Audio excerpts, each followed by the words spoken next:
Before part 3 begins, I would like to bring up this additional disclaimer. In the time since I've uploaded part 2, several people have been informing me about some stuff. The first one is about how Leia would not freeze to death when being flung into space. The second one was about how Luke didn't sense Han's death because he cut himself from the Force. The third one is about how Yoda didn't actually destroy the last of the Jedi culture since Rey had actually taken the Jedi texts in secret before she left. And the fourth one is about how I didn't bring up Rey beating Luke in combat before he told the rest of his backstory. I'd like to address my feelings on each point before moving forward because I don't want to leave these people hanging. This wasn't something I was planning on doing, but I figured I could do it so that my viewers aren't left confused. Point 1. Realistically, Leia wouldn't have instantly frozen to death upon being flung into outer space. According to some people who brought it up to me, you would sooner die from suffocation than freezing, obviously because there's no oxygen. The reason for that is there's no matter for your body heat to be transported. There's no conduction or convection in the atmosphere. Now, while I find this information to be informative and I appreciate it, it doesn't make what we saw any better. For two reasons. One, forget getting sucked into outer space. Leia should have died as a result of that hull explosion. She was in close proximity of the force of the blast and that somehow had no effect on her.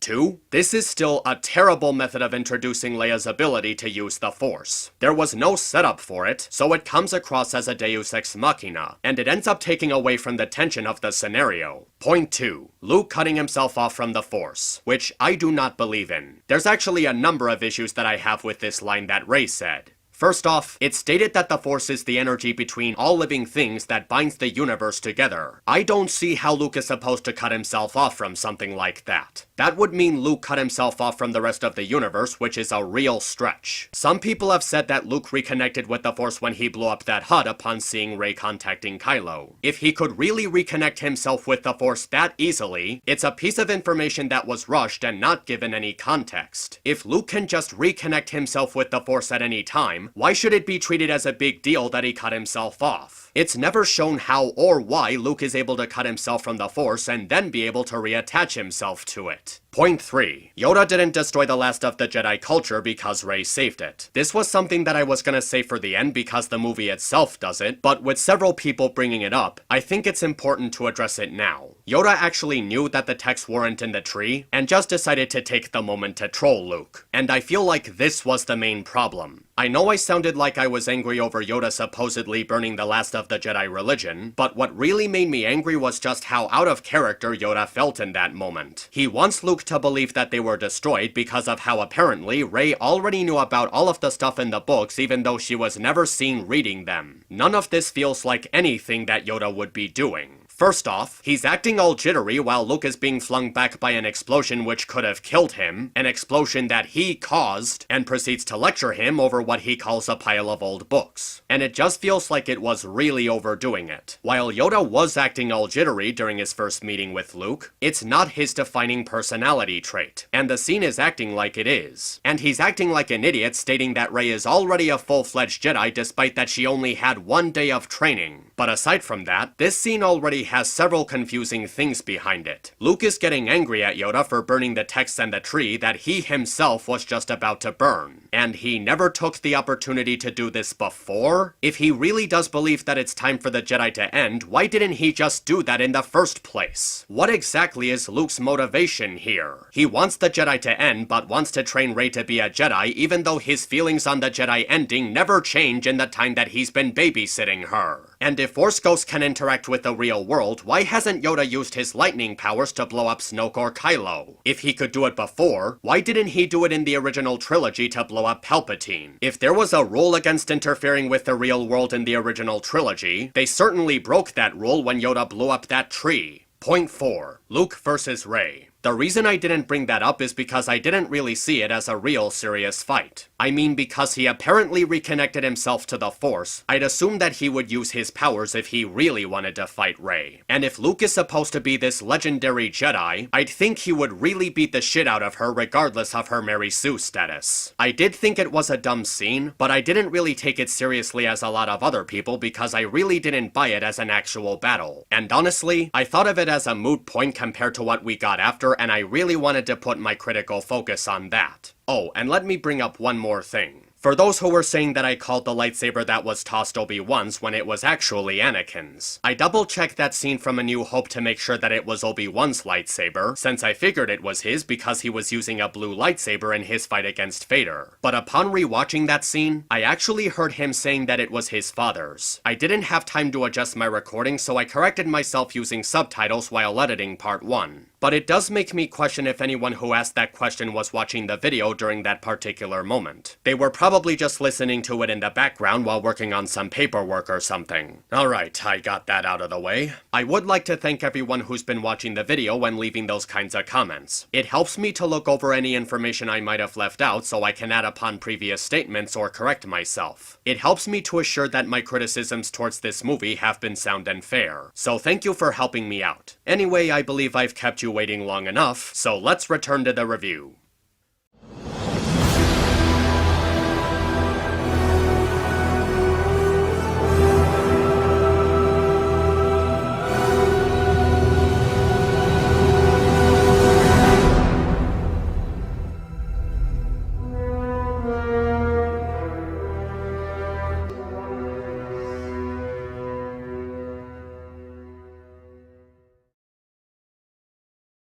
So following the most infuriating bonfire in recent history, we join Finn and Rose with their new Codebreaker companion, who offers his help in exchange for payment. He asks for Rose's necklace and she simply gives it to him?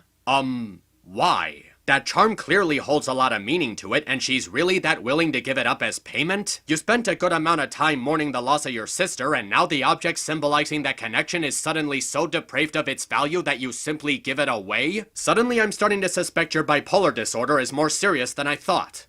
Why are you ransacking your own ship? It's not your ship. He says I stole it. Yeah, I got that.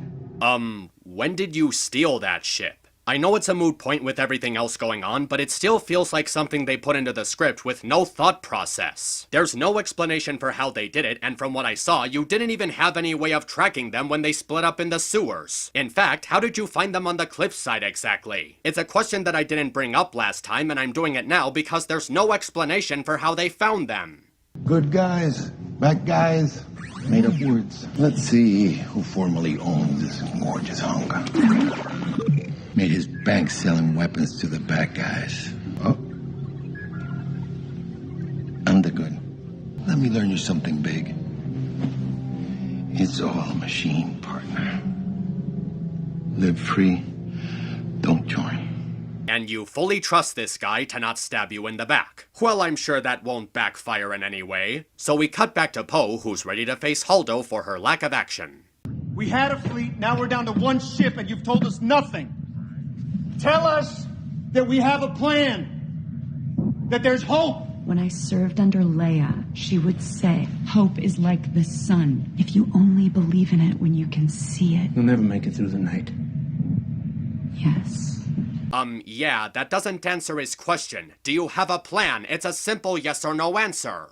Are you fueling up the transports?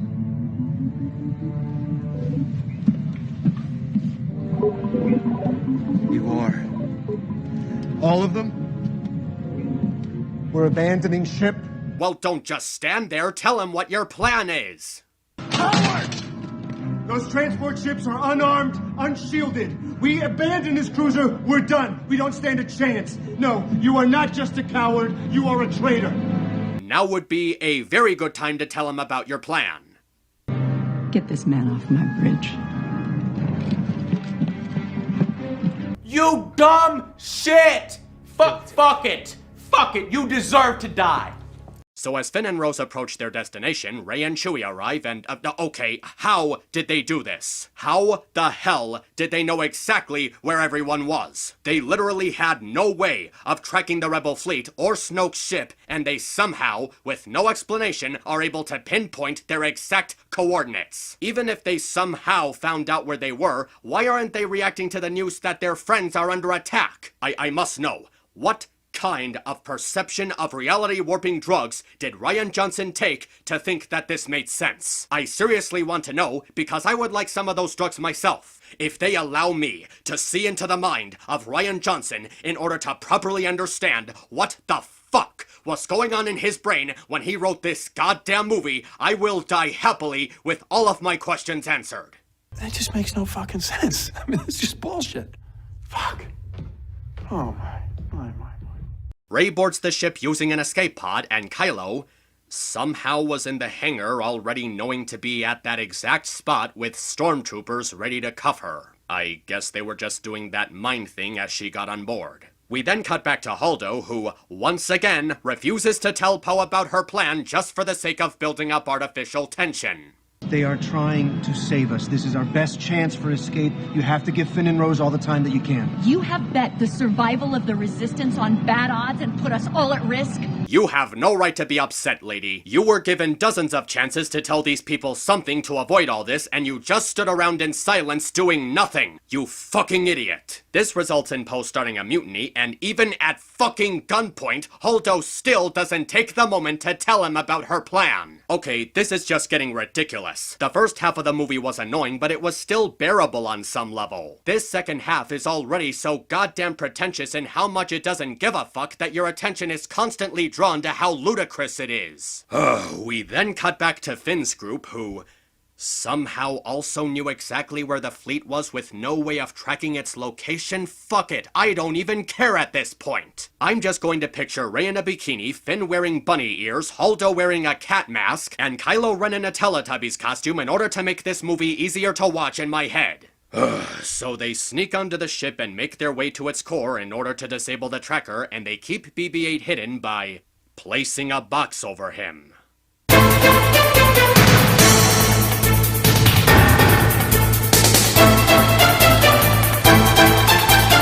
But in all seriousness, is no one really going to question the beeping box that's just moving around by itself? I know that these villains have never had good security, but they must know that it's one of their boxes obviously turned upside down to hide a rogue droid. The rollers are literally sticking out on top. This bullshit makes so little sense that you'd might as well rename the movie 9 Lives with Christopher Walken. You don't have to do this. I feel the conflict in you. It's tearing you apart. Ben, when we touched hands, I saw your future. Just the shape of it, but solid and clear. You will not bow before Snoke. He'll turn. Oh, he'll turn alright, but not in a way that makes any goddamn sense. So as Rey is taken to Snoke, Finn's group approaches the core as Poe prepares the final steps of the mutiny. Holdo manages to get them off guard and heads to the deck to stop them. But Finn and Rose manage to get inside and prepare to deactivate the tracker. Unfortunately, it seems that the Order knew about their infiltration, guess hiding BB-8 under a box wasn't the best cover, and are captured by Phasma. FN 2187. So good to have you back. Who literally gets less than 2 minutes of screen time. Oh, I am gonna have so much fun talking about you later. That one's a troublemaker. I like him. He jeopardized your escape plan, he held you at gunpoint, he endangered the lives of everyone on the ship, and you like him? Did I just miss something? There has been no positive interaction between these two throughout the entire movie, and all of a sudden they're supposed to be cool with each other? Is this supposed to be a reference to her experience with hotheads? Did every hothead she come across start a mutiny and endanger her fleet, and after the 6th time she just started having fun with it? I'm starting to think you may not be mentally qualified to be an admiral, especially if you were supposed to replace Leia's role in this film. And that's another thing. Leia ends up being a pointless character in this film. She barely does anything for the first 30 minutes, then she gets knocked into a coma for over an hour, and after recovering from her coma, she has absolutely no effect on the rest of the plot. Maybe she wouldn't have been pointless and had an effect on things if you didn't pointlessly cast Laura Dern to play a pointless character who's had no significant effect on this story. I bring this up because this is supposed to be Carrie Fisher's final widely known role, her swan song before her untimely death. This is practically Carrie Fisher's farewell. Mark Hamill himself has had complicated emotions over it. And in a Star Wars film, no less. You were supposed to give her something to work with. Not a whole lot, but at least something. Did you really want people to look back on this film years later and say that this was the great Carrie Fisher's last role? Just standing around doing nothing despite being a key Star Wars character while time is wasted on pointless shit? It feels like such a hollow send-off for her. Especially when her role as Princess Princess Leia ends up being so underutilized that it feels insignificant in the grand scheme of things. For the transports to escape, someone needs to stay behind and pilot the cruiser.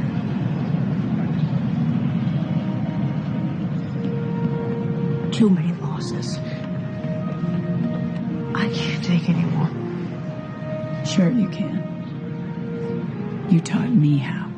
Oh, fuck you, movie, fuck you. You don't get to have an emotional scene with this character. Not after all the bullshit you've pulled off in the last 6 minutes. This Holdo character hasn't done shit throughout the entire movie, absolutely nothing to leave some kind of impression. Why did you put all of that time building up this character acting like she was going to be significant in some way if she's done absolutely nothing so far? Would it really have killed you to do something interesting with her so she wouldn't come across as pointless? Like, what if she turned out to be a traitor or a spy? What if she was working with the Order all along and they were tracking them in lightspeed through her? This would have given her character a reason to be in this storyline that neither Leia or Akbar could do because it would be out of character for them. Hell, if they actually went through with this, Akbar's death and Leia being put into a coma would have suddenly made sense. It would have all been part of Holdo's plan to ensure that the last of the rebellion would be without an experienced leader, so she would be blindly leading them to their demise. There's a whole bunch of ways that you could have given this pointless character some form of purpose, and this is just one of them. Just having her be more direct with Poe and be a more active leader would have been more than enough. Don't you think that any one of these possibilities would have had more storytelling potential than what we actually got? It's almost as if I could have written something 10 times better than what Rian Johnson did.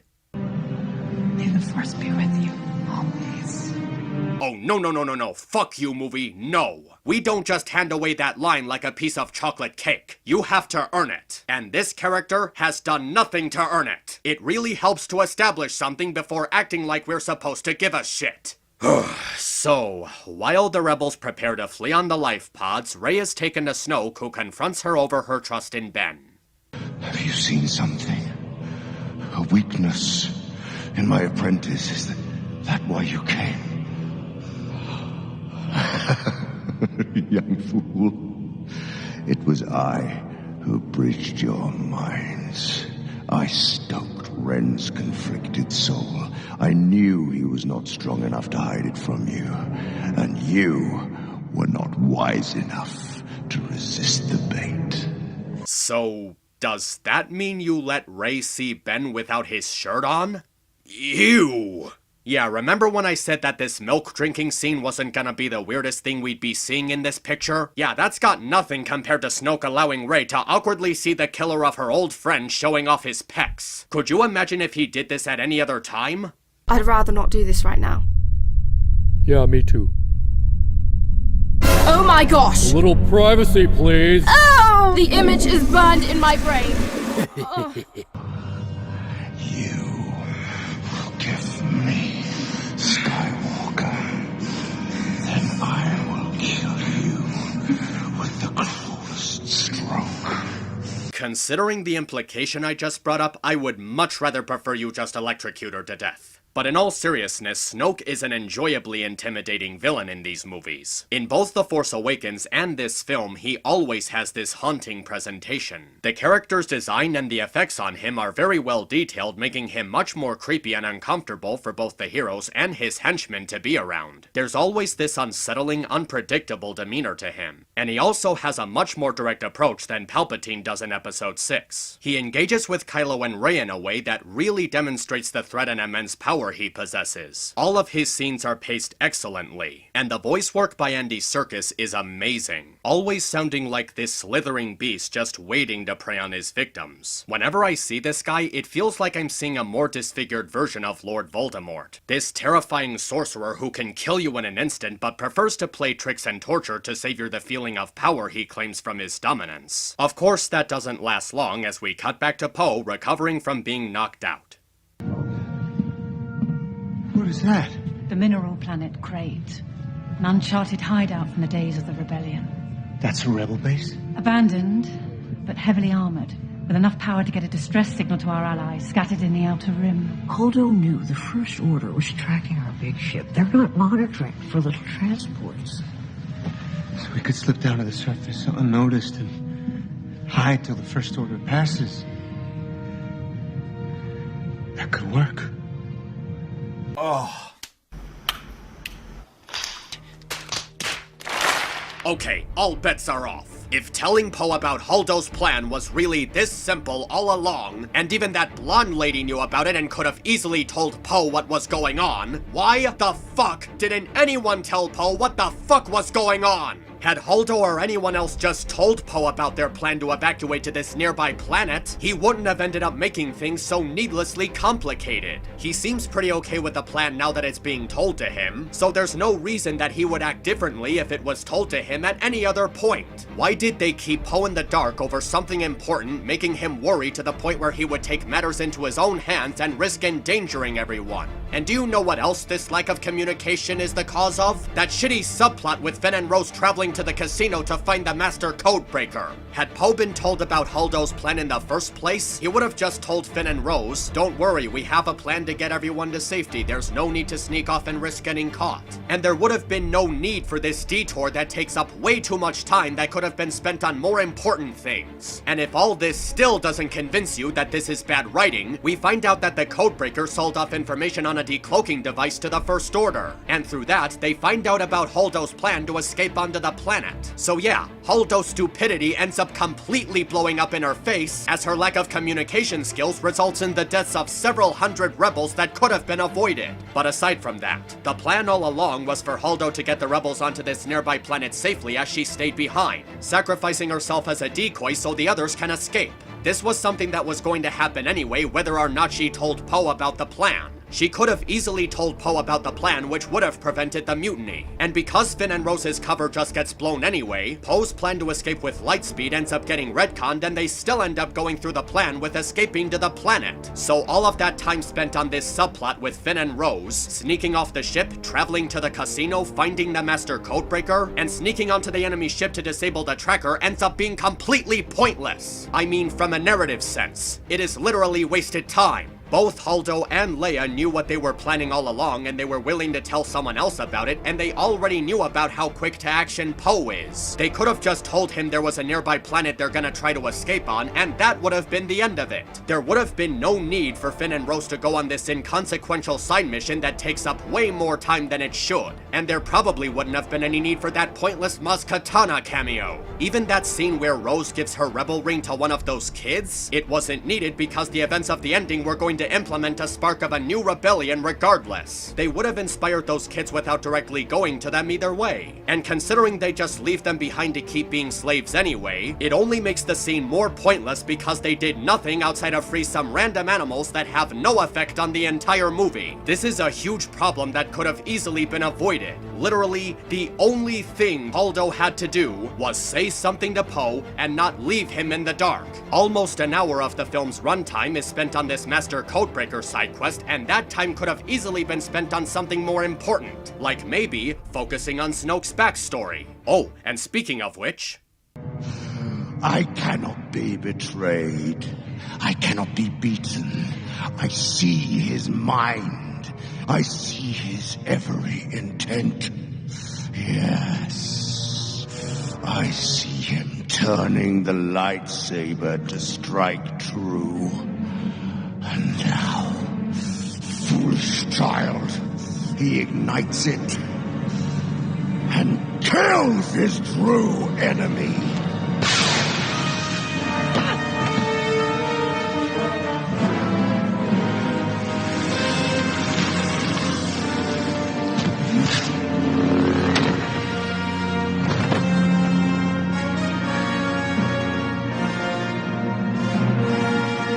If you think you can, explain it to me. Explain it in the comments. How is killing Snoke off like this a good thing? How does this benefit the story or the trilogy or the characters in any way? I really would like to know how this is supposed to make sense. I will consider this one of the worst moments in Star Wars history as I await your response. First off, Snoke specifically said that he sensed Kylo's true intentions. So you mean that he didn't sense that he was planning to turn Rey's lightsaber on him? I'd say he should do a better job reaching people's minds, except that's exactly what he's been doing in this film. Second, Snoke was shown to have strong senses. He could predict every move that everyone around him was making with near perfect perception. So why didn't he notice the lightsaber being turned towards him? It would have taken like half a second to turn his head and see it coming at him. And if you want to say he was getting cocky, that doesn't excuse his lack of awareness because he would have sensed what Kylo was doing. Third, and most importantly, do you have any idea what you just did? You just killed off the main villain before the end of the second movie. And now in order to have any form of tension, you just make Kylo Ren the new bad guy. In the most horrendously rushed way you could have done it. The tone of the story doesn't even change because of this plot twist. It's still the same good versus evil concept we've been seeing throughout the series. So why would you kill Snoke off like this if you have nothing to gain from it? Did you just assume that the angsty teenager was a more interesting antagonist than the collective but still intimidating sorcerer? Hell, the guy didn't even have a backstory and he still made a more intimidating antagonist. I know people have probably grown sick of this argument, but I'm only bringing it up because it's one of the most annoying things about the movie. Who or what was Snoke exactly? Not a single piece of information relating to his identity, his motivations, or his background is ever conveyed to us. Not with dialogue or visual direction. We could have gotten something telling us about him, just a single line of dialogue if Ryan and Kathleen gave even half of a shit. But no, because since we need to make Kylo the new villain in order to get extra brownie points from those squeeing fangirls over that shirtless scene, Snoke just isn't relevant anymore, I guess. No joke, I've looked up wikias and supplementary material, and I still don't know who the fuck this guy was except he wanted to rule the galaxy in Palpatine's place. I'm putting all this attention on Snoke because the new trilogy does the same thing. It puts so much time into building him up as the main villain and this incredibly powerful Dark Lord, as if he was gonna be this huge obstacle in Episode 9 that all of the heroes and the newly formed Kylo Ren would have to work together to fight against. And the way he's killed off is so underwhelming and rushed that you end up asking what was even the point of him. After all that time they spent on building him up, he completely drops out of the story and is almost never mentioned again. They made him look so powerful and capable, and then he's taken out like a pansy. And even if a future movie or comic is gonna give him a backstory, what good is that gonna do now? He's fucking dead! He was supposed to be the main villain, the final boss battle, and now he's just gone. What was the point of him finding Luke's location if you kill him immediately after? Why did you foreshadow him helping Kylo complete his training if you see none of that? Snoke was one of the coolest things about the new trilogy, and now that he's just gone, all of that potential just vanished along with him. It just makes all of the time that we spent on him feel worthless and unrewarding.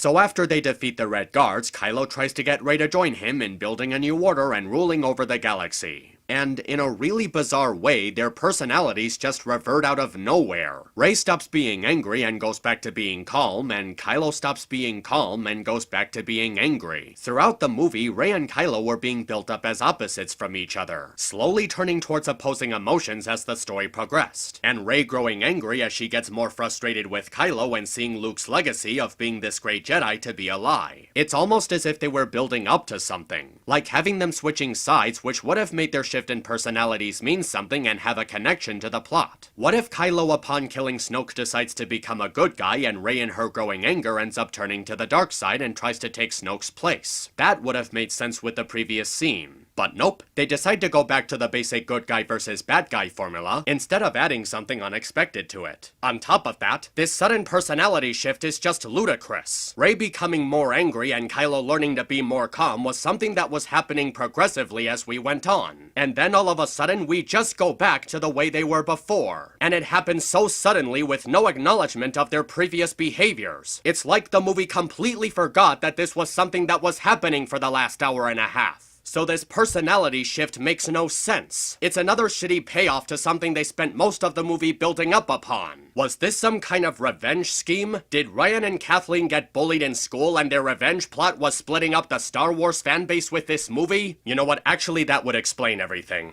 So Rey refuses to join Kylo as he resorts to his trump card to break her spirit. Do you want to know the truth about your parents? Or have you always known? And you just hidden it away. You know the truth. Say it. saying? They were nobody. They're filthy junk traders who sold you off for drinking money. The dead in a pauper's grave in the Jakku Desert. You have no place in this story. You come from nothing. You're nothing.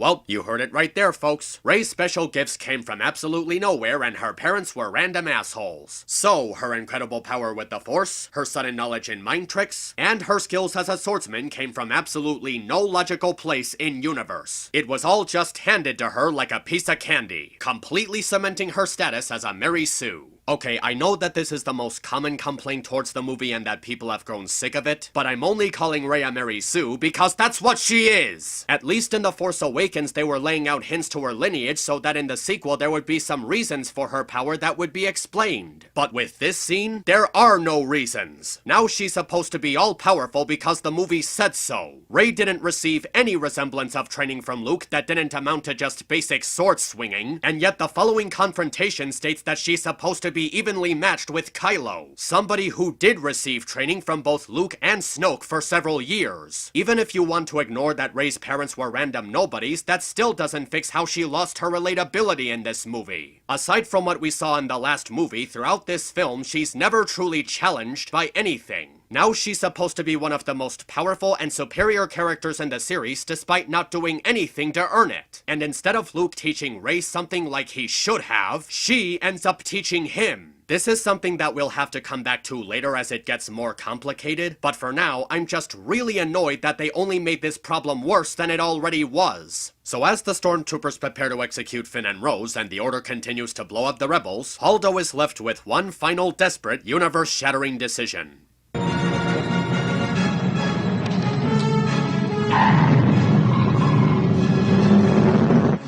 Sir, the Resistance cruiser is preparing to jump to lightspeed. She's running away. No, she isn't.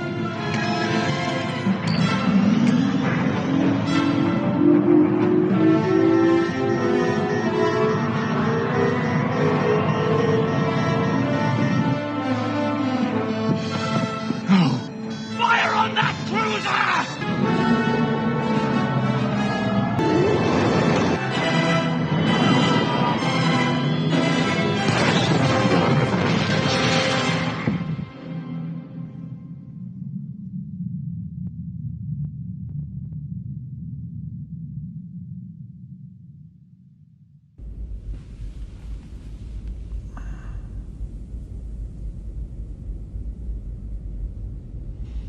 So now you're telling me that at any point in time, these people could have easily used lightspeed as a weapon, but the rebels never once thought of using it against the Death Star, even though there's a dozen ways they can do it without sacrificing the pilots. If we have giant laser ships flying through space at this point, I'm pretty goddamn sure that we've invented autopilot. I'm not a scientific genius or anything, but I'm absolutely positive that if they got one of their biggest ships to lightspeed the Death Star, it would have definitely destroyed it, thus preventing the deaths of pretty much everybody on Alderaan. Did anyone working on this film take the time to watch the original trilogy to prevent this confusion from happening? Alright, let's just take a moment to really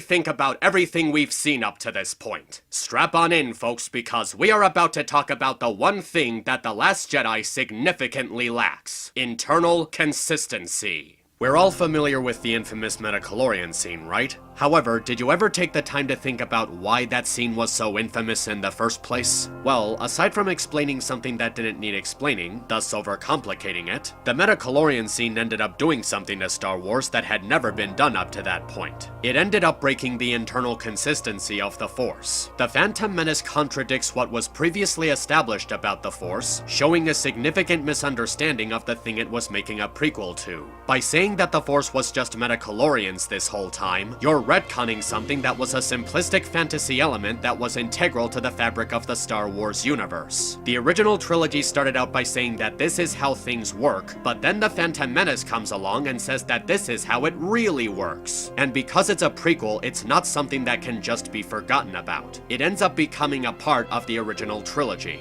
Now you have these two factors clashing with each other, and in the process, the internal consistency of Star Wars is lost. But let's say that you're okay with the Metachlorian scene for whatever unknown reason. Okay, then let's use an example completely unrelated to Star Wars. Let's say that you're writing an episode of Dragon Ball Z, where Goku is fighting Frieza, and it's made very clear at this point that Frieza can't be killed by a gun. However, if you were to say end the battle with Goku severely injured and Frieza moves in for the killing blow, but then at the very last second one of the Z fighters pulls out a gun and shoots Frieza in the head, and the bullet shoots through his brain killing him instantly, you're retconning what was established about Frieza beforehand. I'm assuming you did this because you wrote yourself into a corner and couldn't think of an inherent way that the Z fighters could defeat Frieza. By doing this, you're showing the audience that the internal consistency of the world that you've created doesn't matter, and you're willing to make up whatever random bullshit comes to mind and expecting people to just accept it. Internal consistency is like a structure for a building. It's the substance that keeps everything held together, preventing it from collapsing. You use it to build up the structure as you go higher, and the smallest sign of interfering with that substance could end up making the whole building fall apart and collapse. Yes, it can be difficult to maintain, but it's not impossible. This is what's needed to convince your audience that this is acceptable for the story that you're telling them. Everything you do, everything you write, needs to make sense in the setting you've established, and it also has to properly match with how you've been developing the characters up to that point. You can make a good product out of something that sounds dumb, as long as it has good writing and a consistent tone to it. When you say something like, a kid is given magical fairy godparents who can grant him wishes, it's not about realism. It's about establishing something that just exists in this fictional world. And they come up with a book with a set of rules for what kind of wishes the fairies can and cannot grant, because they understand that this is a kind of power that can easily be abused by children. This is done to show that there are limits to this kind of stuff, and you can't just do whatever the hell you want and expect your audience to mindlessly buy into it. They do stuff like this to keep things within this fictional universe from contradicting each other.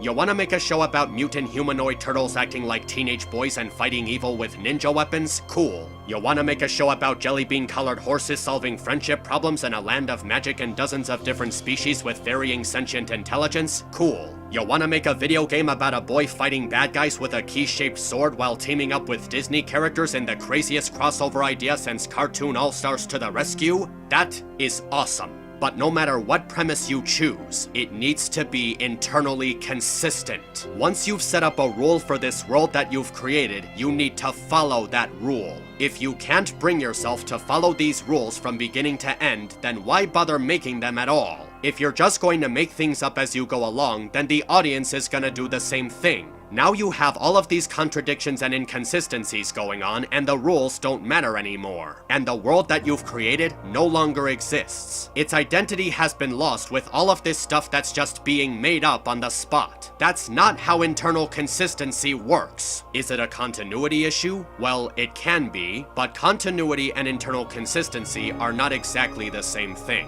Continuity can be something like remembering this particular thing that happened in a previous entry in the series, and not remembering it can result in a plot hole. But there are ways to keep the internal consistency intact without remembering this one specific thing.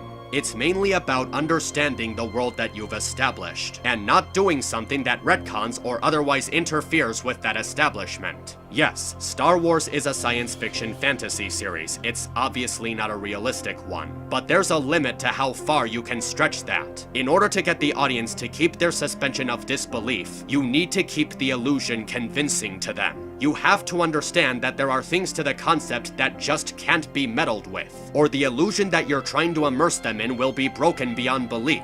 This is why people are so driven to popular media, to movies, TV shows, cartoons, video games, comic books, manga, literature, and so on. They want to feel invested in a world they can believe in or see as real within its own fiction. They like to believe that this is possible or this kind of stuff can happen in real life, which can inspire them in many different ways. I know it's escapism, but a lot of great works of art have come from that sense of escapism. But in order for it to be successful, the internal consistency needs to be upheld. Whether it's a highly detailed ongoing story with a complex lore like Harry Potter and Steven Universe, or an everything goes back to normal by the end of the episode franchise like The Simpsons or SpongeBob, there needs to be some form form of internal consistency in order to keep the setting engaging with the audience. If you're going to convince me that lightspeed travel could have never been used as a weapon against the Death Star, don't show me that it could have easily been used as a weapon against the Death Star. Because now I'm being left asking why the hell they didn't just use it as a weapon against the Death Star. This is one of the many reasons why Modern Family Guy became particularly awful, because it doesn't give a single shit about continuity or internal consistency, things that would have kept the characters and the setting of the show likable during later seasons, instead giving all of that up in favor of whatever random bullshit they think is funny. I'm bringing this up because not giving a shit about continuity and internal consistency is something that you would expect from fucking Modern Family Guy, not from a franchise as acclaimed as Star Wars. Even at their worst, the original trilogy, the prequel trilogy, and The Force Awakens understood that this was kind of important. They never stooped to the level of completely breaking the foundation of their world, so pulling this shit off now when they're trying to introduce Star Wars to a new generation of audiences is a terrible mistake. And I know what you might be thinking.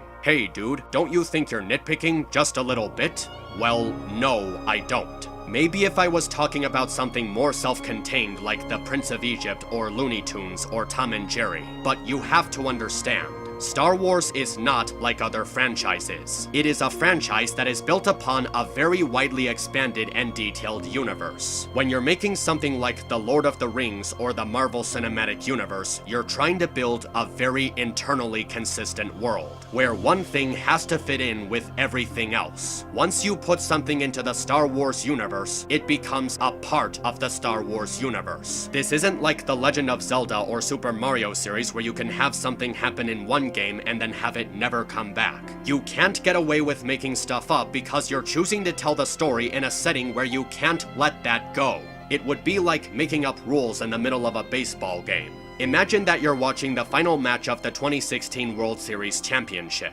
and during the play where the Cubs got that out that won them the series, the umpire suddenly says, "Hold on, you can't just catch the ball before the opponent gets to the base, you have to tag them with the ball too." And because the Cubs guy on first base didn't know that, the Indians are still in the game. And as the inning goes on, the Indian who managed to get to first base safely and the guy behind him managed to score and the Cubs lose the game. All because of a new rule that the officials just made up on the spot, which would understandably piss off every living Cubs fan on the planet. This is why making stuff up as you go along isn't always a good idea. It's possible for it to work right, but only if it's being done to establish the world, the lore, and the characters in a way that isn't contradictory. If you're doing something like this just because it looks cool in your head, it's very unlikely that your fans are going to be loyal to this idea. And The Last Jedi does this constantly. Whether it's that pointless romance between Finn and Rose, making Kylo Ren the new bad guy after killing Snoke, or Yoda destroying the last of the Jedi culture just to teach Luke a lesson about how it's what's inside that counts, the movie is filled to the brim with writing decisions that end up biting them in the ass later on. And now it's gotten to the point where no matter what they do with Episode 9, there's almost no coming back from this. I mean, when you end up breaking something as vast as Star Wars in the way that The Last Jedi does it, how do you fix this? I mean, without having God come up and snapping his fingers to erase everyone's memory of The Last Jedi's existence.